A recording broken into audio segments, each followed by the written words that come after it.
ከእርሱ እንድንጸና እስከ መጨረሻዋ ሕግታ ስንፍናችን፣ ድካማችን በጸሎቶ ይረታ። የአርሶ አደሩን ምርት በጸሎታቸው ይጠብቁላቸው እንደነበር እኛም ሌሎች ሊቃውንትም አርሶ አደር ወገኖቻችንም ምስክሮች ናቸው። ሰላም ለሰውነቱ የታወቀ በትህርምቱ ሕይወቱ አገልግሎቱ ሕይወቱ ገብረ ኢየሱስ ገብርኄር ያተረፈ በመክሊቱ ስራውን ሊያቀርብ ለአምላኩ ለአባቱ ዓለም በቃኝ ብሎ ሄደ ወደ ርስቱ። የቃሉን አጥንት ለጋጡ ከማዕዱ አትርፈው ለደቀ መዛሙርት ለሰጡ የኔታ ብርሃን ባለጠጋ ብዙ ሀብትን የተሰጡ ሰው ናቸውና እንደ ሕጉ ከሞት ንክሻ ሳያመልጡ ጠንካራው ሊቅ እንደዋዛ በአፈር ተዋጡ።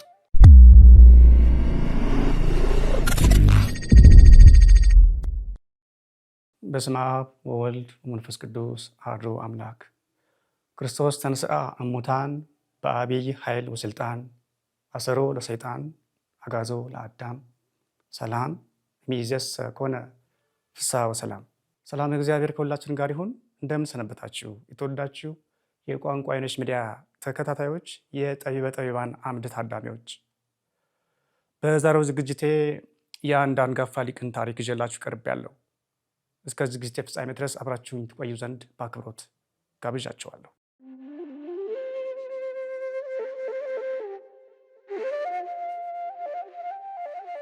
ክቡራን ተመልካቾቻችን፣ አሁን ታሪካቸውን የማቀርብላችሁ ሊቅ ከወር በፊት መጋቢት 22 ቀን 2018 ዓ.ም ነው ከዚህ ዓለም በሞት የተለዩት። ግንቦት 1 ቀን 2018 ዓ.ም የ40ኛ ቀን መታሰቢያቸው ይከበራል።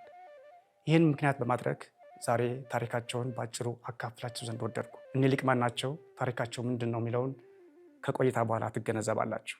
በድጋሜ አብራችሁን ቆዩ። የርዕሰ ደብር ብርሃን ተረፈ ወይም የመርጌታ ደመላሽ ተረፈ የህይወት ታሪክ በከፊል። ርዕሰ ደብር ብርሃን ተረፈ ወይም መርጌታ ደመላሽ ተረፈ በቤተሰቦቻቸው እና በምዕመናን አጠራር ከአባታቸው ከአርበኛ ተረፈ ሀብቱና ከእናታቸው ከወይዘሮ ይካኑ ዘለቀ በድሮው አጠራር በቆላ ደጋ ዳሞት አውራጃ በቡሬ ሽኩዳድ ወረዳ ልዩ ስሙ ፈረዳ ማርያም በተባለ ቦታ መስከረም 5 ቀን 1928 ዓ.ም ተወለዱ። አባታቸው ገና በእናታቸው ማህፀን እያሉ ከዚህ ዓለም በሞት ስለተለዩባቸው የወላጅ እናታቸው እናት ከሆኑት ከወይዘሮ ላቀች ጋር በመሆን በመልካም አስተዳደግ በስርዓት በወግ በማዕረግ አደጉ። እድሜያቸው ለትምህርት ሲደርስ በቅዱሳት መጻሕፍት እንደተጻፈው ቦ ለተሃሪው እምከርሰ እሞሙ ከእናታቸው ማህፀን ጀምሮ የተመረጡ አሉ፣ ወይም ሐረይኩከ እምከርሰ እምከ ከእናትህ ማህፀን ጀምሮ መረጥኩ ተብሎ እንደተጻፈው መክሊታቸው በቤተ ክርስቲያን አገልግሎት መኖር ነውና የቤተ ክርስቲያንን ትምህርት ለመማር በ1933 ዓ.ም የአክስታቸው ባል ከሆኑት እና በዛው መንታ ደብር ከሚገኙት ከመምህር አክሊሉ ገብተው ከመልካ ፊደል እስከ ዳዊት ድረስ ጠንቅቀው ተማሩ። በመቀጠልም ፈረዳ ማርያም ከሚገኙት ከመምህር አብርሃም ገብተው የቃል ትምህርታቸውንና ጾመ ድጓን አጠናቀው ድጓ ዘልቀው ተመልሰዋል። ሊቁ ርዕሰ ደብር ብርሃን ተረፈ የቅኔ ትምህርታቸውን በቡሬ ከተማ ከሚገኙት ከየኔታ ጽጌ ተምረዋል። በመቀጠልም በደብረ ማርቆስ ከተማ ከሚገኙት ከየኔታ መንግስቴ ዘንድ ሄደው የቅኔ ትምህርታቸውን እንደገና አዳብረው ከመሙላትም አልፈው እስከ አስነጋሪነት ደርሰው አጠናቀዋል። ከዛ በኋላ የቅኔ አመልና ጓዙን በሙሉ ከናገባቡ ለመማር በማሰብ አዴት ወረዳ አይባር ኪዳነ ምሕረት ከሚገኙት የኔታ ጌቴ ከተባሉት ሊቅ ገብተው ቅኔውን ከናገባቡ ከነሙሉ አመሉ ከነርባ ቅምሩ አጠናቀዋል። ቅኔያቸውን ተምረው ካጠናቀቁ በኋላ ወደ ጎንደር ሄደው ፎገራ ከየኔታ የማነ ብርሃን የአቋቋም ትምህርት ተምረዋል። በዚያው በጎንደር ክፍለ ሀገር ከየኔታ ገሰሰ ገብተው አቋቋምን በሙሉ ተምረዋል። በአጠቃላይ ለ11 ዓመታት ያህል የአቋቋም ትምህርትን ጠንቅቀው ተምረው አስመስክረው ወደ አገልግሎት ተመልሰዋል። በዚያው በጎንደር ክፍለ ሀገር የመጽሐፍ ትምህርታቸውን ተምረዋል። የአቋቋም ትምህርታቸውን ካስመሰከሩ በኋላ የተማሩት የዜማ ትምህርት የቆሜ ዜማ ስለነበረ በጎንደር ቆይታቸው ከሊቃውንቱ ጋር አብሮ ለማገልገል ምቹ ስላልሆነላቸው ወደ ጎጃም ተመልሰው በሜጫ ወረዳ ጋፊት ቅዱስ ገብርኤል ቤተክርስቲያን ከሚገኙት የቤተልሔም መምህር ከሆኑት ከየኔታ መንክር እንደገና ሰላም ለኪ በማለት እንደዚሁም ዘወረደ በማለት አጠቃላይ ጸዋትወ ዜማውን ጾመ ድጓውን በድጋሜ ከልሰዋል። የቆመ ዜማቸውን ወደ ቤተልሔም ዜማ ቀይረው ማለት ነው። ከዚህም በኋላ የቀለም ቀንዱ አስተዋዩና ትዕግስተኛው ሊቅ ርዕሰ ደብር ብርሃን ተረፈ በጎጃም ክፍለ ሀገር አጎ ምድር በሚባለው አካባቢ በዳንግላ ወረዳ አባድራ መድኃኔ ዓለም ከተባለ ቦታ በአቋቋም መምህርነት ተቀጥረው ወንበር ዘርግተው ጉባኤ አስፍተው በርካታ ደቀ መዛሙርትን አፍርተው ለቤተ ክርስቲያን አበርክተዋል። አስተዋዩና ብልሁ ሊቅ ተንቀሳቃሹ ቤተ መጻሕፍት ርዕሰ ደብር ብርሃን ተረፈ ከአገው ምድር በመመለስ የእናታቸው እናት ሀገር ወደ ሆነው ወቄቶ ማርያም በመምጣት በጭንቀት የቅዱስ ጊዮርጊስ ቤተክርስቲያን ተቀጥረው ድካምና መሰላቸት ሳያውቁ በዚሁ ቦታ በአቋቋም መምህርነት ደቀ መዛሙርትን በማስተማር ቅዱስ ቤተክርስቲያንን በማገልገል ሕዝበ ክርስቲያኑን በመምከርና በማስተማር ከክፋት ወደ ደግነት ሲመልሱ ወንጌልን ለሁሉም ሲያደርሱ የተቀማ ሲያስመልሱና የሐዋርያነታቸውን ሥራ ሲፈጽሙ ቆይተዋል። በመቀጠል በቡኔት ቅዱስ ሚካኤል ተቀጥረው ቤተክርስቲያንን ሲያገለግሉ እንደነበር የሕይወት ታሪካቸው ያስረዳል። ኦ ትዕግስት ዘመጠነዝ ትዕግስት፣ ኦ ትሕትና ዘመጠነዝ ትሕትና የሚለው ቃል ሊነገርላቸው የሚገባ ትዕግስተኛው፣ ዝምተኛው፣ ትሑቱ ሊቅ ርዕሰ ደብር ብርሃን ተረፈ ወይም በተለምዶ መርጌታ ደመላሽ ተረፈ ሁሉንም በውስጣቸው መያዝ እንጂ እኔ ያውቃለሁ የሚል ስሜት የማይታይባቸው ነገር ግን ይህ ይጎልባቸዋል የማይባሉ የቀለም ቀንድ ነበሩ። የቤተ ክርስቲያን አምድ የሆኑት ርዕሰ ደብር ብርሃን ተረፈ በ1965 ዓ.ም የጎጃም ክፍለ ሀገር ሊቀ ጳጳስ ለነበሩት ለብፁዕ አቡነ ማርቆስ የመልክ ድርሰት በድንገት በሄዱበት ደርሰው ሲሰጧቸው እንዳንተ ያለው ሊቅማ እዚህ መኖር የለብህም በማለት አዲስ አበባ በሊቀ ጳጳሱ ፈቃድ ተልከው የ1 ዓመት ኮርስ ስልጠና ተምረው በሰዋስወ ብርሃን ቅዱስ ጳውሎስ መንፈሳዊ ኮሌጅ ማለት ነው።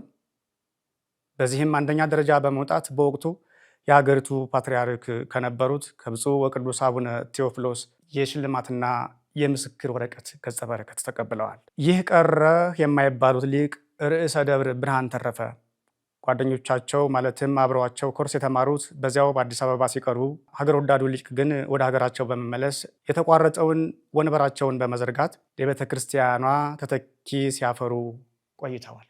ከዚህ ጎን ለጎን ወደ ሀገራቸው በመመለስ ወቄቶ ማርያም የሚገኘውን ማህበረሰብ መሃይምነት ይጥፋ በሚል መርህ መሰረት ጎልማሳውን በዛፍ ስር ሰብስበው እንደ ዘመናዊ ትምህርት ጠመኔና ጥቁር ሰሌዳ ተጠቅመው ፊደል አስቆጥረው ማህበረሰቡን ሲያገለግሉ ኖረዋል።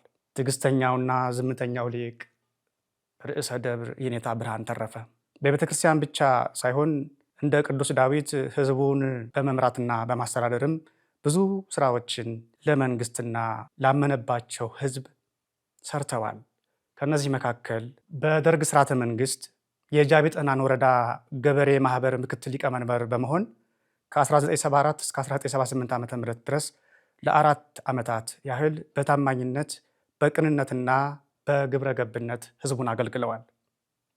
የጃቢ ጠህናን ወረዳ የፍርድ ሸንጎ ይግባኝ ሰሚ ሰብሳቢ ዳኛ በመሆንም የተጣሉትን በማስታረቅ የተበደሉትን በማስካስ ፍትህ ለሚያስፈልጋቸው ሁሉ ፍትህ በመስጠትና በማሰጠት ህዝባቸውን በታማኝነት አገልግለዋል። ከዚህም በኋላ የአገዛዙ የደርግ ስርዓት ስላልተመቻቸውና ከቤተ ክርስቲያን አስተምሮ ጋር ስላልተስማማላቸው ብልሁና አስተዋዩ ሊቅ በፈቃዳቸው የመንግስት ስራቸውን ለቀው ወደ እናት ቤተ ክርስቲያናቸው ተመልሰው በብፁዕ ወቅዱስ አቡነ ተክለ ሃይማኖት ፈቃድና ትእዛዝ ሰጭነት በፍኖተ ሰላም ከተማ ለተቋቋመው የአውራጃ አዳሪ አብነት ትምህርት ቤት በአቋቋም መምህርነት ተቀጥረው ከ7ቱ ወረዳዎች እየተውጣጡ ለሚመጡ ደቀ መዛሙርት ያለ ድካምና ያለ መሰልቸት ትምህርት ሲሰጡ ቆይተዋል።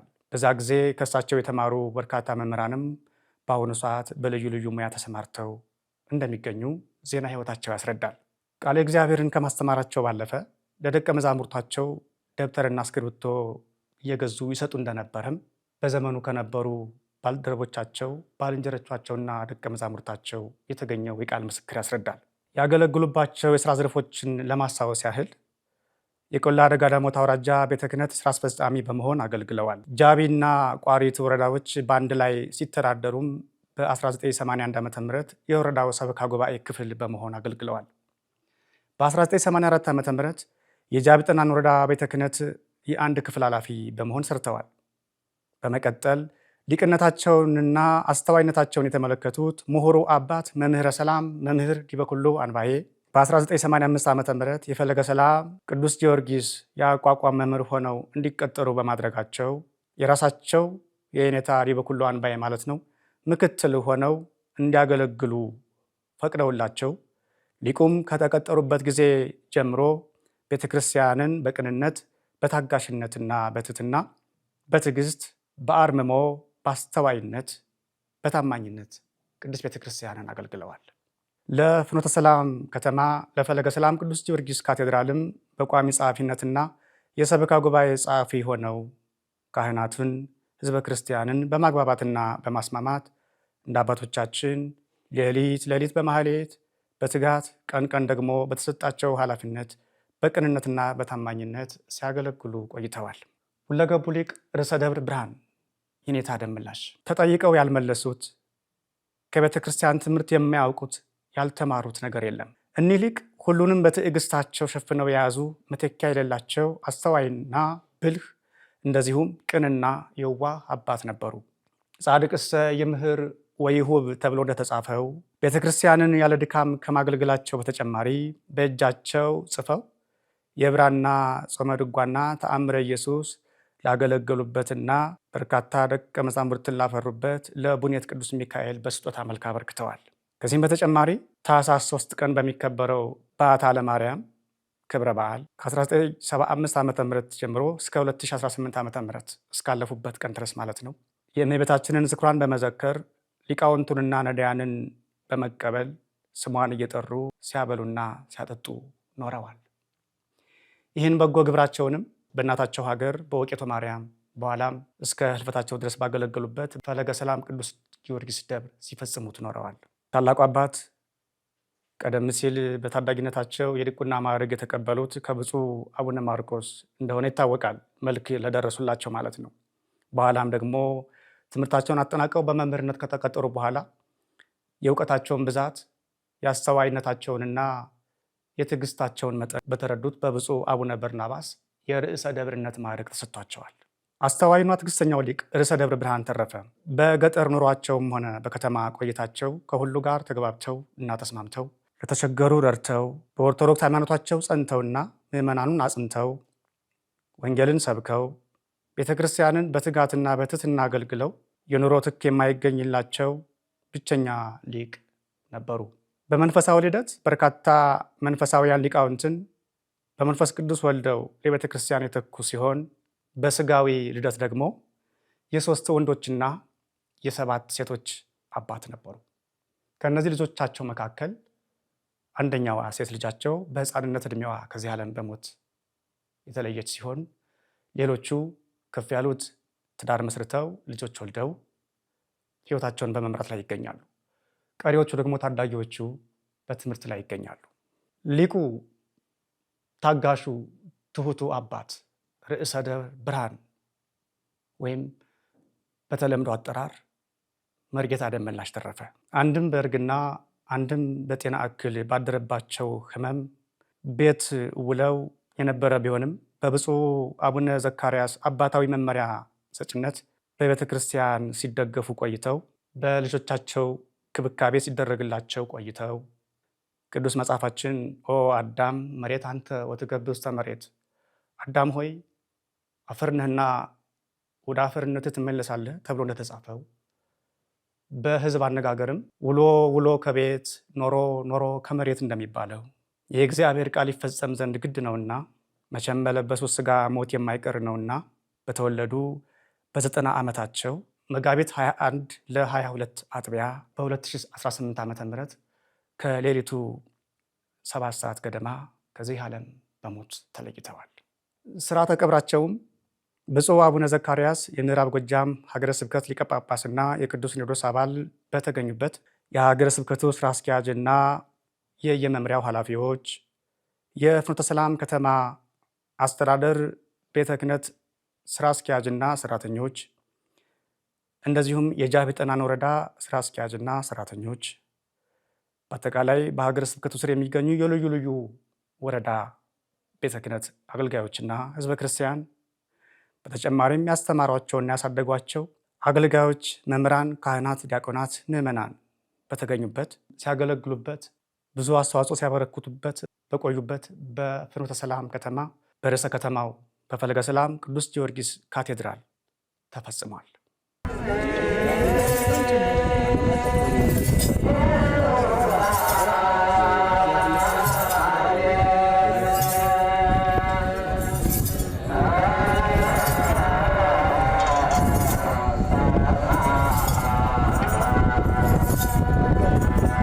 ክቡራን ተመልካቾቻችን ዜና ህይወታቸው ባጭሩ ይህን ይመስል ነበር። ምንም እንኳን ከቤተሰቦቻቸውና ከሚያውቋቸው ሰዎች ያገኘነው መረጃ ይህ ቢሆንም እንደ ምስክርነት ሌላ ተጨማሪ መረጃ አላካፍላችሁ።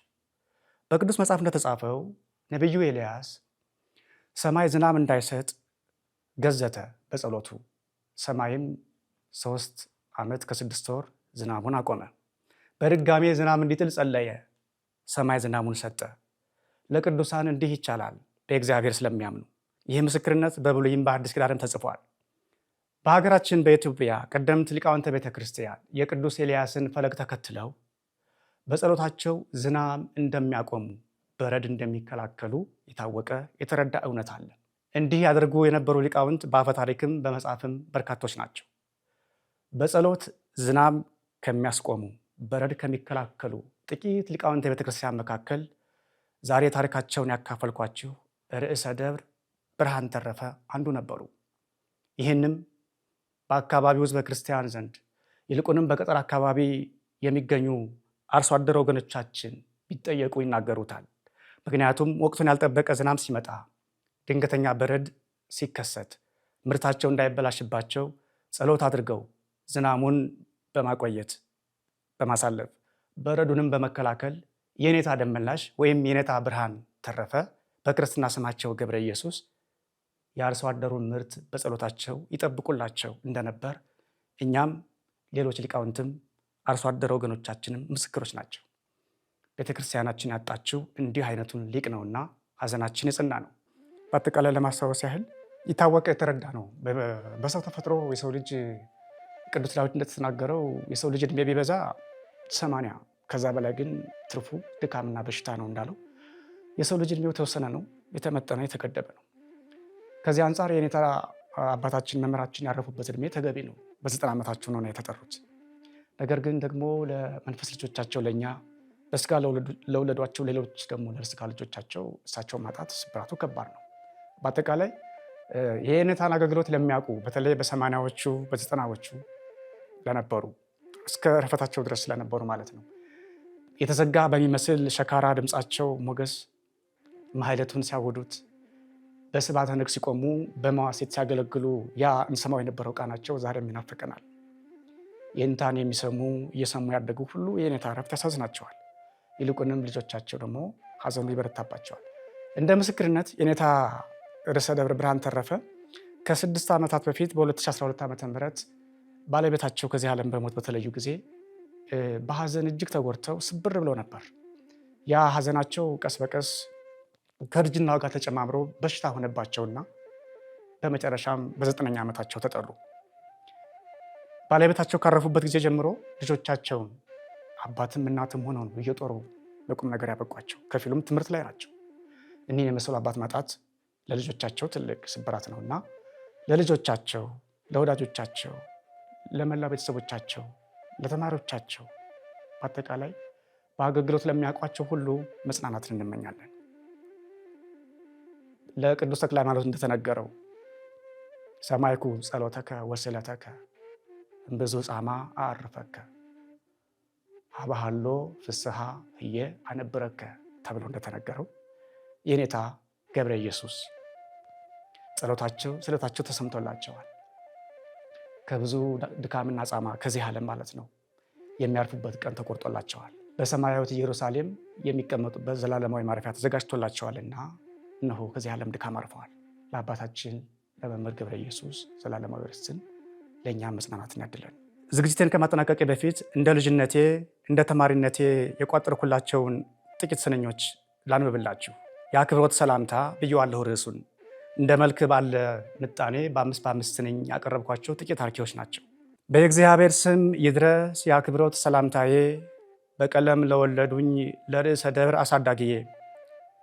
የአባቶች ትክ የንታ ብርሃን ብቸኝነቴን መርሻዬ። የአባቶች ትክ የንታ ደመላሽ ብቸኝነቴን መርሻዬ። ትዝ ባለኝ ቁጥር ፍቅርዎ በህሊናዬ የወላጅ አልባው ልጅዎ ይፈሳል እንባዬ። ሰላም ለብስም አጠራርዎ የተሰየመ በብርሃኑ መርጌታ ብርሃን በሊቅነት በእጅጉ የተካኑ ገብረ ኢየሱስ ያሬዳዊ ለቤተ ክርስቲያን ወጋገኑ ስም ወደ ግብር መርቶወት በክርስቶስ በስልጣኑ አገልግሎትዎ ተገለጠ ይኸው በዘመኑ። ሰላም ለራስ ጠጉርዎ በሃይማኖት ለሸበተ እስከ እርጅና በማህሌት በምስጋና ለቃተተ ገብረ ኢየሱስ ራሱን በተዋህዶ የመከተ አገልግሎቱን ፈጽሞ እረፍትን ስለሻተ እንደ አባቶቹ መሬት ገባ በቃ ተከተተ። ሰላም ለገጾ የሚቀበል በደስታ ትልቁንም ትንሹንም የሚያናግር በፈገግታ ርዕሰ ደብር በጽድቅ እንጂ የማይገኝ ባሉባልታ ከገጸ ምድር የሚሰወርበት ዕጣው ስለተመታ በሞተ ሥጋ ተነጠቀ በመዝሙር በእልልታ። ሰላም ለዓይኖቹ ሰውን በፍቅር ለሚመለከቱ እንደ ስምዎ ብሩሃን ለንጻሬ የማይታክቱ የኔታ ብርሃን አይነ ንስር ስውር ምስጢርን የሚፈቱ ይገቡ ዘንድ ከክርስቶስ አይን ካላያት መንግስቱ ንዑዳን አይኖችዎ በመቃብር ተከተቱ። ሰላም ለጆሮችዎ ወንጌሉን ሰምተው ላሰሙ በድጓው በዝማሬው በመዋሲቱ ያዜሙ ገብረ ኢየሱስ ያሬዳዊ በማህሌት የማይደክሙ ብዙ ነፍሳትን እንደሸኙ በፍትሐት እየቆሙ በተራቸው ተጠሩና ተቆመላቸው አርያሙ። ሰላም ለአፍንጫዎ መዓዛ መቅደሱን ላሸተቱ በስጋዊ አገላለጥም ቀጥ ላሉ እንደቀስቱ ከልጅነት እስከ ርጅና ጸንተው የቆሙ በማህሌቱ ከሰማይ ስለጠራቸው ልዩ መዓዛው እንደሽቱ የኔታ ብርሃን ለሕይወት ተጠሩ በሞቱ። ሰላም ለከንፈርዎ ከሽንገላ ቃል ለራቀ ትርጓሜውን ዜማውን ጥበውን ሁሉ ለጠነቀቀ ርዕሰ ደብር ሊቀ ሊቃውንት በሙያው የተራቀቀ የከንፈሩ ምስጋና አገልግሎቱ ስላለቀ ለጊዜው ዝም አለ ከመሬት ወደቀ። ሰላም ለአፎ ክፉ ቃልን ላልተናገረ ድጓውን አቋቋሙን ለሰበከ ላስተማረ ገብረ ኢየሱስ ትዕግስተኛ አኗኗሩን ያሳመረ ሕይወቱን በዝምታ በአርምሞ ስለኖረ እነሆ በሞቱ ግብሩን ተናገረ። ሰላም ለጥርሶችዎ የቃሉን አጥንት ለጋጡ ከማዕዱ አትርፈው ለደቀ መዛሙርት ለሰጡ የኔታ ብርሃን ባለጠጋ ብዙ ሀብትን የተሰጡ ሰው ናቸውና እንደ ሕጉ ከሞት ንክሻ ሳያመልጡ ጠንካራው ሊቅ እንደዋዛ በአፈር ተዋጡ። ሰላም ለአንደበቶ የተፈጠረ ለምስጋና ተልእኮውን የተወጣ በፍቅር በንጽህና ርዕሰ ደብር ቁጥብ አባት የታወቁ በትሕትና አላናግር አለን አንደበቶ ተዘጋና ከጥንትም ልማዱ ዝምታ ነውና ከጥንትም ዝምታ ልማዱ ነውና። ሰላም ለሰውነቱ የታወቀ በትህርምቱ ሕይወቱ አገልግሎቱ ሕይወቱ ገብረ ኢየሱስ ገብርኄር ያተረፈ በመክሊቱ ስራውን ሊያቀርብ ለአምላኩ ለአባቱ ዓለም በቃኝ ብሎ ሄደ ወደ ርስቱ። በደህና ይቆዩልን ውድ አባታችን የኔታ እኛም እስክንመጣ ተጠርተን በየተርታ ርዕሰ ደብር ናፍቆታችን የንታ ደመላሽ ናፍቆታችን የንታ ብርሃን ትዝታችን የንታ ብርሃን ትውስታችን የዘመናችን ትዝታ እንተርሶ እንድንጸና እስከ መጨረሻዋ ህግታ ስንፍናችን፣ ድካማችን በጸሎቶ ይረታ። ስብሐት ለእግዚአብሔር። ክቡራን ተመልካቾቻችን የኔታ ደመላሽ ወይም የርዕሰ ደብረ ብርሃን ተረፈ ታሪክ ይህን ይመስል ነበረ። ከደረስኩላቸው አርኪዎች ከፊሉን ነው ያሰማኋችሁ። አብራችሁ ስለቆያችሁ በልዑል እግዚአብሔር ስም እናመሰግናችኋለን።